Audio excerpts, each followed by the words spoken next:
To the folks that watch all the time, I say hello, welcome, good to see you guys again. To the folks that are brand new to the channel that just started watching, I say welcome. What you guys will see on here is expediting at its best. What we do is expedited freight, time critical freight that we haul. Stuff that needs to be picked up ASAP, delivered either non-stop direct or first thing in the morning, which is still considered expedited freight. Today I'm heading to Eugene, Oregon. I'm doing a pickup from there. I would have given it to our driver and would have had him do it, but too bad he's still 740 miles or 750 miles from here, plus that's just Spokane, plus another 450. You guys can do the math. 750 plus 450. That's how far away he would have been from the load. It was time critical today that this thing gets picked up right away, as soon as possible by 9 p.m. So I'm 450 miles from the pickup. I'm deadheading over there. Of course, the miles are paid for. And what I'm going to do is grab that, then deliver one part of it to Yakima in the morning, and then the second part bring it back home, and another driver is going to pick it up from Spokane, deliver it to Memphis on July 5th. So had to get it done just that way he doesn't get stuck and get, you know, God forbid, stuck over here for a week or even worse. Things are already slow as it is with freight. Brokers, you guys are probably out there at the lake or who knows what, camping or out of town or doing whatever. But drivers are still sitting waiting for their freight. So it's been a slow day already today. It's Thursday. We're hoping, well,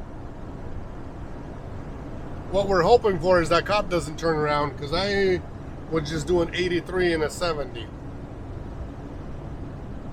He's not turning around. I'll go grab it. Another driver is going to deliver it. That's what we're doing. So let's get going. I don't have time for anything.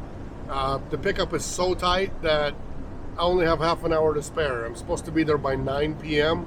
My ETA per GPS is 8:30. I'm going to try to rake up some time. I already made up about 10 minutes. Somewhere around there, 8-10 minutes, whatever, from my beginning ETA.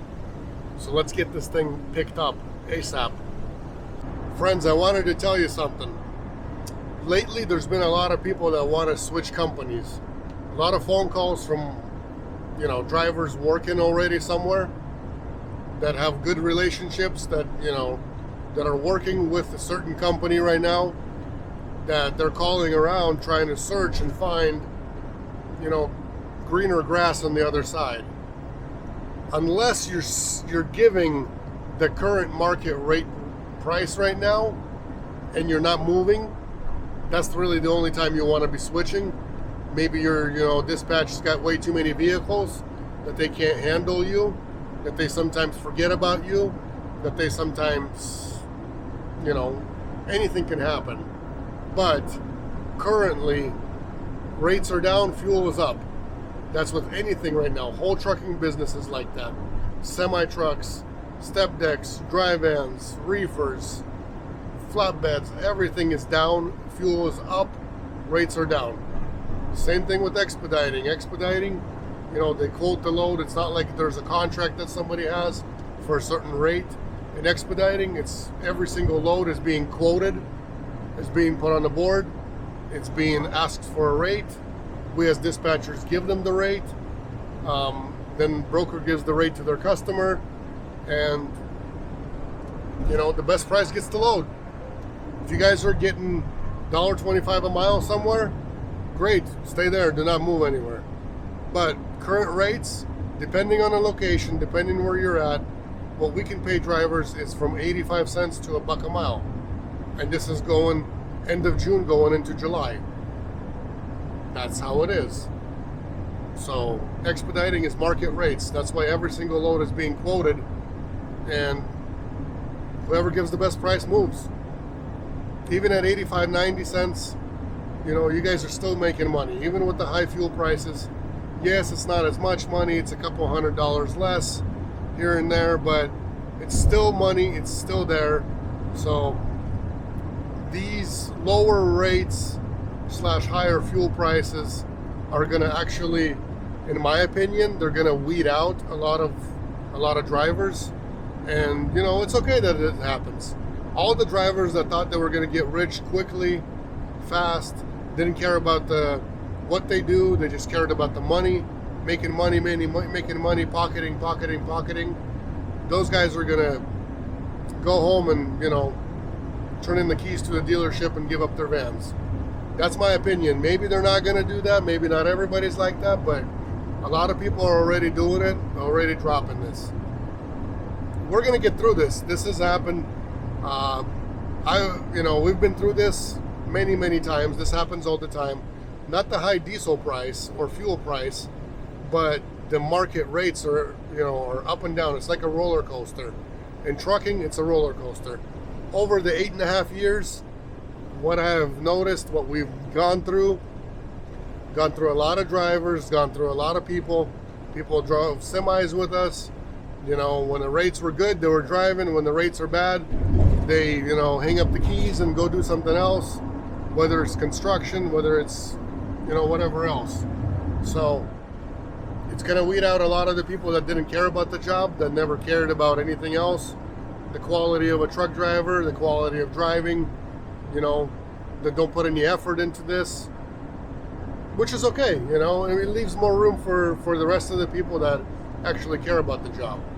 So guys, if you're getting paid anywhere from 85 cents to $1 a mile currently, and you're moving daily, or sometimes every other day, sometimes it happens. Right now, a lot of standing around is happening. A lot of drivers are waiting for a load. Sometimes competition is very fierce, and a driver doesn't go anywhere for a day. It happens. Right now is the time that this actually happens, because big rigs, it's the same thing. Don't think that expediting is something different. Big trucks, they're doing the same exact thing, going through the same exact problems. I was just gonna say is, if you're given good market rates, or you're hauling loads for this 85 cents to $1 a mile, end of June going into July, if that's the rates you're getting, there's no point to be looking for another company, thinking that somebody's going to be keeping you busy and give you more money. If you're being kept busy at those rates, that means it's awesome. You're doing good. If you're given 85 cents to $1 a mile, and sometimes you just got to go for 85, 90, maybe 95, and just to be busy every single day, and say you're given those rates and you're still not moving, that's when there's a problem. But if you're given those rates and you are moving and you're constantly busy, then you're given the good market rates right now that are happening currently. You should be happy, because that's how things are right now. How nice would it be to be over there? It's 90 degrees, perfect weather outside, but we're out here making our million.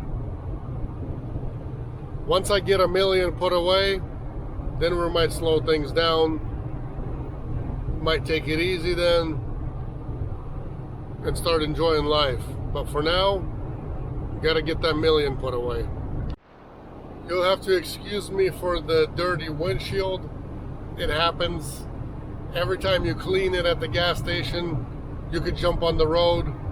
5 minutes later, you'll get into an area where it's going to be all covered worse than it was before. Or you could drive for an hour, and a lot of times you'll be okay for a good hour or so. Anyways, my thing is, look how nice and clean and clear that water is. No waves. Well, there's a little bit now over here. Just a minute ago there was a lot less, but that's not really windy. No wind, perfect. Would be nice to fly the drone here. Would be nice to take a dip. It's 90 degrees outside, and of course, just because it's so nice, and because it's the irregularity, whatever you want to say, and I guess I'm not good with all that, fancy words and all that. It's irregular to be driving through here on the way to Portland and not have it be super windy to where it's wanting to rip your doors out. Usually it's super windy. Today it's super nice. There's a little bit of wind now, but before we got here, it was clear and clean and looking like glass. And of course, whenever I don't have the time to do it, the weather's nice. There's no wind. I can't fly the drone. I can't take a dip. Yeah.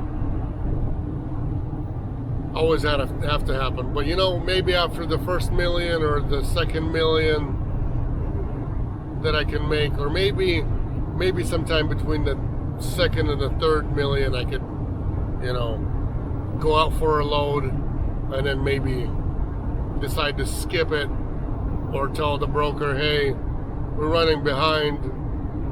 Driver decided to take a dip in the water, and you know, now we're running a couple hours behind. Maybe we can afford to do that when we're somewhere between our second and third million. Look at these people here. Bunch of teasers.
Explain the situation. When I left, I had 20 minutes to spare. I thought I would make up time, and I did make up time. It came into, instead of 8:40 ETA, my ETA changed to 8:20 during the whole transit. I did have to fill up one time, and then I just, you know, found a cheaper place along the way, and I filled up one more time, which took up quite a bit of my time. By the time I did that, washed windows, got out of there, turned around, and long story short, I got stuck in traffic outside of Portland. About 15-20 miles outside. There's always a problem by that is that Westgate? No, it's not Westgate. I don't know, something W or whatever. I lost so much time over there. I was just in very, very, very slow traffic. So that plus my fill up equals my ETA started to be 9 p.m. and the clinic closes at 9 p.m. Can you believe this? I lost that much time. So I tried calling, nobody's answering. I tried pressing numbers, it just automatically kicks you off. Supposedly it just rings to scheduling, and scheduling is only open till 5 p.m. So I just started like panicking, you know, driving faster. And I've been driving 80 miles an hour up until a few minutes ago, so since I started rolling the video. And within that time, within about 50 miles-ish, a little bit more, I made up a little bit of time, made up 12 minutes. ETA is 8:48. Ain't gonna be no filming, guys. I gotta get to the parking lot, drop the van by the front door, hurry up, lock it, grab my dolly, and run inside and hopefully find the suite and figure out where this is picking up at, and roll my stuff out the door at least so I can get out of there and get loaded tonight. If I don't get loaded tonight, it's going to be a big, huge problem, because This stuff is due, I'm telling you, it's due morning next day in Yakima. So I don't even know how many miles that is. I didn't even look. It doesn't matter. But if I don't pick up this stuff, it's going to be a big problem. I don't even know what's going to happen. The tech won't be able to work on the MRI machine in Yakima. It has to be done tonight. So I don't know what to do. Maybe push these bikers out of the way or what it is, but I got to make up a little more time and get there ASAP and get this stuff loaded. We'll see. It's a quest.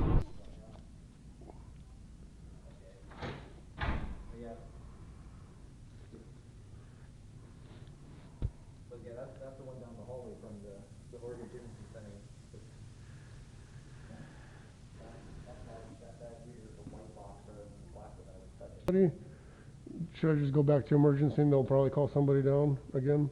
Well, rather than say me crossing the street multiple times, I'll just give you my phone number. That way you can call me. Okay. That's not that one. Okay. Sad news. I did not get loaded. I'll explain the story a little bit. So here's the door. This is the door. I get here 15 minutes before 9 and they're closed. So I run around trying to get in, trying to pull every door I can. Security comes walking by. I'm like, hey buddy, let me in. I gotta get to the 3rd floor by 9. He's like, I don't even have access here. She's like, I'm locked out myself. I'm like, what? So he tells me to run across the street to emergency, which is emergency over there. I get to emergency. They call another security. He comes meeting me here. He says he doesn't have access to this door either. Takes me around the back, up to the 3rd floor. We get there 5 minutes before, at 8:55, 5 minutes before they're supposed to close. And guess what? There's nobody there. They're all locked. Security doesn't have access. Tried every which way. Tried calling the main people that sit behind computers at the hospital so they can open it up, you know, through the computers manually. They don't even have access to that imaging. It's in the hospital, but not 100% part of the hospital, so they don't have access. Nobody has access to there. No point of contact. Everybody left. Somebody left before they were supposed to leave. And I can't get in, and I just heard 40 minutes later from the broker that we're laying over and loading up first thing in the morning. I did everything right. I came here on time, but it still sucks that I could not get loaded tonight because, you know, it didn't get done right the way it was planned. And it's not my fault, but I still don't feel good. We'll load up 6:30 in the morning. Google says they open at 6:30, so we're gonna see if that's true. If they're open at 6:30, then great. We'll get loaded up and be there by noon, hopefully, in Yakima in the morning. So, we shall see. Morning of the next day. Trying this for round 2 now.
You guys saw it all. That's it. Fold up the ramp time.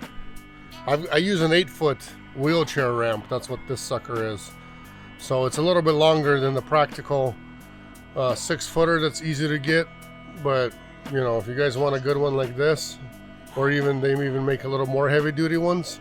This holds up to 600 pounds, it says. It's been doing that because the power supply is 420 and I weigh 200, so we're at, 620, and it holds, doesn't break. I mean, it's got a few things here and there. I've had to get it touched up and welded up before, but because I already bought it used. So anyways, one of these, this last one, it goes to Yakima. This one, it goes to Memphis. Same with that piece right there, goes to Memphis. I carry my tires with me still. Haven't found a place to replace 2 tires.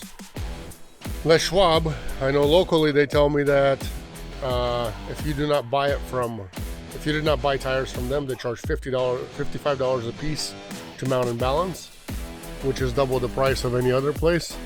And I'm not paying double price. I'm not paying 110 bucks plus tax just to, mount and balance 2 tires. That's insane. That's a crazy price. Those other guys did it for me for 20 bucks a piece. Yeah, I can pay 20, not 55. So they'll just keep riding with me until I actually have time or find a place to put them on. But I switched my good ones to the back. I've got real good tread in the back, and I've got crappy tread in the front. Well, I don't call that crappy. No tread in the front. So I need to actually, change out my fronts and have good tires on them, because when you don't have, when you don't have a good 1/4 of an inch like this or more in the front, then you kind of, tend to pick up all the nails and all the other junk and get flats more often than, with a good tread tire.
The views are pretty cool.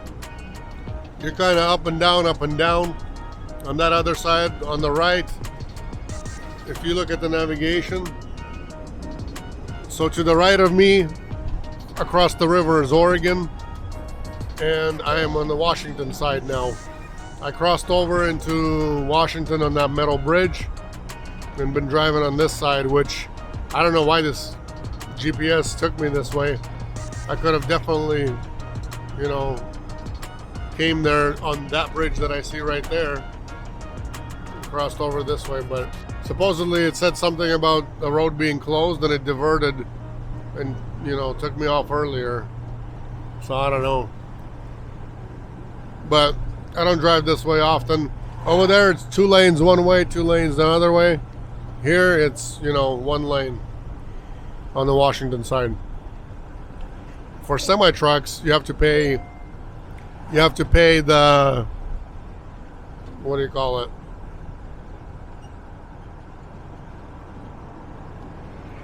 Oh my gosh, it came out of my mind. You got to pay to drive on the Oregon side. So they calculate you got to get permits to drive on that side if you're not from Oregon. So you got to call ahead and tell them where you're coming in, where you're coming out of, and they issue you a permit, and then you don't get stopped by the DOT. But you got to pay for that other side. Here you can drive on the Washington side, it's free.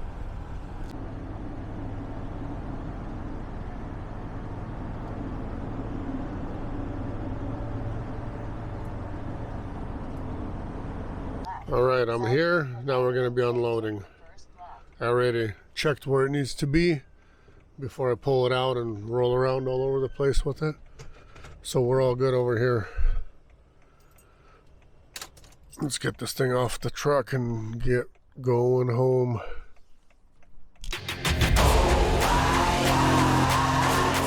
Never fall back. We will stay right where we at. Should have taken you guys with me, but I don't know. I doubt it's legal to be filming patients inside of there. You know what I mean? So not a lot of people might not be okay with that if they see some, you know, themselves in a hospital in a gown or something, you know. Anyways, I get there and they're waiting for me. I'm talking about they're waiting and excited. I usually, you know, there's a little bit of excitement sometimes you get with some of these loads. Never any of this medical supply stuff. Nobody's ever excited for you to go grab it or bring it or any of that. But these guys were excited because these techs were waiting for it. I figured it, they needed it because they needed it picked up right away at night and they needed it delivered in the morning. And I had a feeling that they were going to be there. But, you know, it's okay. I mean, it is 4th of July. I thought, hey, maybe they're, you know, doing something else. But no, they were there. I explained to them, hey, I drove all the way from Spokane over there. I was trying to get there ASAP. I lost a little bit of time. Got there 15 minutes before 9. By the time they let me in, you know what I'm saying? It was, you know, that kind of stuff. Anyways, I explained the whole situation. That they were closed, had to pick it up in the morning. And, you know, in the morning, it says that they're open at 6:30, but man, yeah, I got loaded after 7. By the time I had to sit in the lobby, wait for them to actually come. At like 6:35, they just came to open the door, and they were supposed to be already operating, well, I mean, functioning at that time. So nobody comes there 10 minutes, 15 minutes before. It's a little unusual for me, but I guess, you know, these days people are lazy at their jobs. Before, things were different, you know, you kind of were proud of your job, you wanted your boss to be proud. Right now, nobody cares about anything. We're just, you know, people have changed, priorities changed, everything's changed. So that's okay, no big deal. But that hospital was very, very fancy. I tell you what, they had a coffee shop that looked like a store. I'm not talking about a stand. They had a whole, like, walk around type of coffee shop with coffees being sold and beans sold and everything. Very, very fancy looking. And then their lunchroom was very fancy too. It looked like something from a cruise ship. For a hospital in a little town, and how small that little hospital is, that's pretty fancy stuff. We don't even have that stuff in Spokane in the bigger hospitals. Yeah, not that fancy. I mean, we do have lunchrooms and we do have coffee stands, but nothing close to this. Not saying goodbye, but I'm gonna say see you next time. Ooh, that's what I get for looking up here instead of looking on the road. I almost caught somebody in the rear.